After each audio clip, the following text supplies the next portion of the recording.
Hello, my dear friends and law aspirants. Welcome back once again on Utkarsh classes. This is Hasib Chauhan, mentor for your legal reasoning. तो एक छोटी सी news है MP High Court की, ध्यान से समझना बेटा. क्या कहता है? Married woman can not claim, ध्यान से समझना बेटा, married woman can not claim consent was taken on false promise to marriage, MP High Court. अब इस हेडिंग से आपको उतना कुछ कंटेंट नहीं मिल पा रहा है, कोई बात नहीं. अब ध्यान से समझना क्या कह रहा भाई. The court quashed a rape case against a man booked on the complaint of a married woman last year. ध्यान से समझना, पिछले साल एक औरत ने, एक महिला ने एक आदमी के खिलाफ अपने ऊपर हुए रेप केसेस के चार्जेस लगाए, लेकिन कोर्ट ने क्या किया, उस रेप केस को ही क्वॉश कर दिया, खत्म कर दिया. अरे यार ये तो कुछ अलग लग रहा है कि नहीं? तो सुनो क्या हुआ. MP High Court Jabalpur bench ने क्या कहा. A married woman can not claim that her consent for physical relationship with another man was taken on the pretext of a false promise of marriage. Virendra Yadav versus state of MP. अब ये अजीब सा लग रहा है. कोर्ट कह रहा है कि भाई वुमन को इस पर्टिकुलर केस में हम प्रायोरिटी नहीं देंगे, प्रिटेक्स्ट नहीं देंगे. क्यों? क्योंकि सर वो कह रही है कि मेरे से झूठे वादे करके, शादी की झूठे वादे करके मेरे साथ फिजिकल रिलेशनशिप बनाए इस आदमी ने, तो ये तो गलत है. अरे ये तो हमारे बीएनएस का नया सेक्शन भी है कि अगर झूठे फॉल्स प्रॉमिसेस के बेसिस पर अगर आप उसके साथ में फिजिकल रिलेशनशिप बनाते हो तो वो रेप केस कंसीडर किया जाएगा. यहां तो एमपी हाई कोर्ट सीधा क्लियर मना कर रहा है. तो इसके पीछे के लॉजिक को समझना और उससे होने वाले मैजिक को भी अच्छे से जानना कि ऐसा क्यों कहा. तो ध्यान से सुनना इसकी स्टोरी को.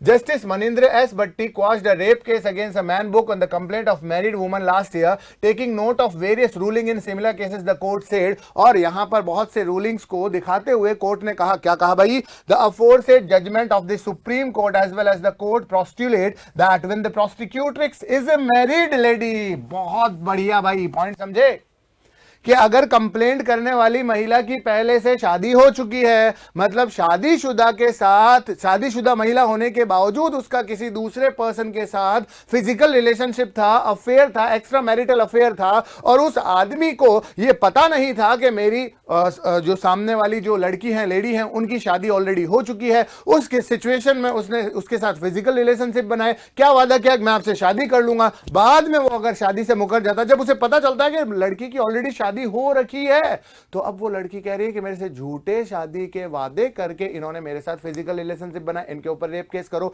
तो यहां पर कोर्ट का पहला सवाल है कि आपकी शादी तो हो चुकी थी ना, तो आपके साथ किए गए शादी के प्रॉमिसेस तो पहले से ही भाई वॉइड है, क्योंकि हिंदू मैरिज एक्ट 1955 के according second marriage is not allowed, void in the eyes of law, है कि नहीं है? तो यहां पर अगर आपकी ऑलरेडी शादी हो चुकी, किसकी? महिला की, उसका एक्स्ट्रा मैरिटल अफेयर चल रहा है किसी पर्सन के साथ, वो लड़का, वो आदमी कहता है कि मैं आपसे शादी कर लूंगा, और फिजिकल रिलेशनशिप में बन जाते हैं, वो लोग फिजिकल रिलेशनशिप में आ जाते हैं, तो महिला को तो ऑलरेडी पता था ना कि मैं तो पहले से शादीशुदा हूं, तो ये सारे वादे ही वॉइड है. तो उस बेसिस पर आपने कैसे कंसेंट दे दी? वो रेप केस नहीं माना जाएगा.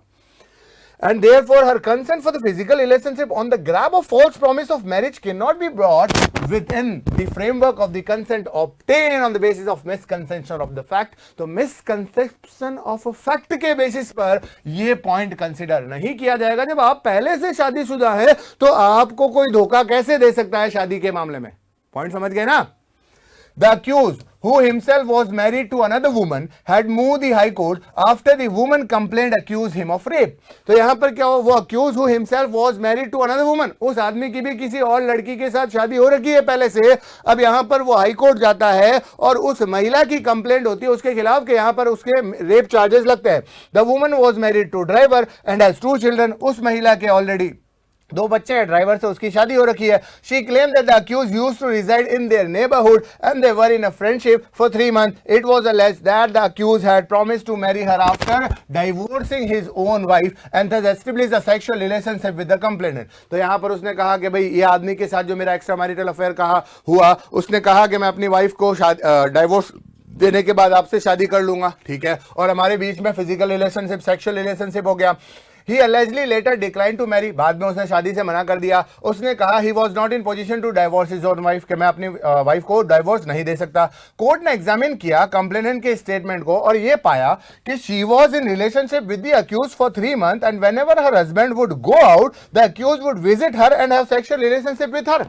तो उन्होंने यहाँ कोर्ट ने पूरी की पूरी कुंडली बनाई और पता किया कि 3 महीने का रिलेशनशिप था और जब उस महिला का पति घर पे नहीं होता था तो वो आदमी उसके साथ घर पर आता था फिजिकल रिलेशनशिप बनाने के लिए. Therefore, it cannot be said that consent was given by the prosecutrix under some misconception of fact. Moreover, if the FIR is pursued carefully and subjected to compromise scrutiny, it would reveal that there is no allegations that the present application pressurized the prosecutrix to enter into wedlock under the grab of false promise of marriage, it added. तो court ने कहा कि इस पूरी कहानी से हमें यह चीज तो क्लियर हो गई, समझ में आ गई कि सर दोनों ही लोग शादीशुदा थे. पहली बात तो क्लियर. तो महिला की एक शादी रहते हुए दूसरी शादी के वादे ही पहले से झूठे हैं, वॉइड है हिंदू लॉ के अकॉर्डिंग. दूसरा, यहां पर जब आपको पता था कि उस आदमी की शादी हो चुकी है, उसने कहा मैं अपनी वाइफ को डाइवोर्स दे दूंगा, तो ये सारा काम फिर फिजिकल रिलेशनशिप के लिए आपका कंसेंट देना आपकी मर्जी दर्शाता है और ये रेप चार्जेस नहीं माने जाएंगे. The court further said that the FIR did not reveal that there was a false promise of marriage that led the complainant to enter into a sexual relationship. और FIR में कहीं पर भी ऐसा उस महिला ने नहीं लिखवाया, नोटिस नहीं करवाया कि इसने मुझसे शादी करने के झूठे वादे के साथ सेक्सुअल रिलेशनशिप बनाए हैं. In such case, the FIR is required to nip in the bud, as the same would entail in the long drawn process of conduct of trial, whereas the allegations leveled in the FIR on their face value do not indicate the commission of offense under the aforesaid section. The court said it at quash the case. और court ने इसी basis पर इस पूरे case को रद्द कर दिया, खारिज कर दिया है. तो क्लैट एस्पायरेंट्स के लिए सबसे बड़ा ज्ञान कुंभ लगने वाला है, लग चुका है. क्या है सर ये ज्ञान कुंभ? ध्यान से देखिएगा. उत्कर्ष ऐप में क्लैट के जितने भी ऑनलाइन कोर्सेज हैं उन सभी पर आपको मिलने वाला है 90% तक डिस्काउंट. डेट याद रखिएगा, 23 से लेकर 26 फरवरी तक. लीगल रीजनिंग का कोर्स सिलेबस पूरा रिकॉर्डेड, सारे के सारे लॉ 2000 ओनली. और क्लैट से 2025 के लिए पूरी रिकॉर्डेड क्लासरूम से क्लास आपको मिलने वाली है 4500. इसमें ऑल सब्जेक्ट कवर्ड है बेटा. जुडिशरी एग्जाम की अगर मैं बात करूं तो सारे के सारे ऑनलाइन कोर्सेज पर 90% ऑफ मिलने वाला है आपको. डेट याद रखना, ये ऑफर सिर्फ और सिर्फ 23 से लेकर 26 फरवरी तक ही वैलिड रहेगा. आरजेएस फाउंडेशन का प्री मेंस और इंटरव्यू बैच सिर्फ 6000 only. Recorded from studio RJS pre का टारगेट बैच सिर्फ 4000. भाई इतनी तो आपकी फॉर्म फीस हो जाती है इनकी. मतलब बुक्स वगैरह मटेरियल कंटेंट बहुत ज्यादा जाता है यहाँ का. अब बात करें रिकॉर्डेड फ्रॉम स्टूडियो का, 4000 ओनली. नए लॉ जो हुए हैं वो पूरे रिकॉर्डेड फॉर्मेट में सिर्फ 1500 रुपीज में आपको मिलने वाले हैं. तो इस ज्ञान कुंभ का ऑफर उठाएं, इसको चूक न जाएं. डेट फिर से याद दिला दूं, 23 से लेकर 26 फरवरी तक. और ये ऑफर हमारे सारे के सारे 650 प्लस ऑनलाइन कोर्सेज हैं उत्कर्ष परिवार के पास में, उन सभी पर आपके लिए अवेलेबल है. डेट सबसे इंपॉर्टेंट है, इसको भूल न जाना. ऐसा नहीं कहना कि सर हमें पता नहीं था. तो मिलते हैं इन्हीं में से किसी कोर्सेज के साथ. बनिए उत्कर्ष परिवार का हिस्सा. Stay tuned with Utkarsh.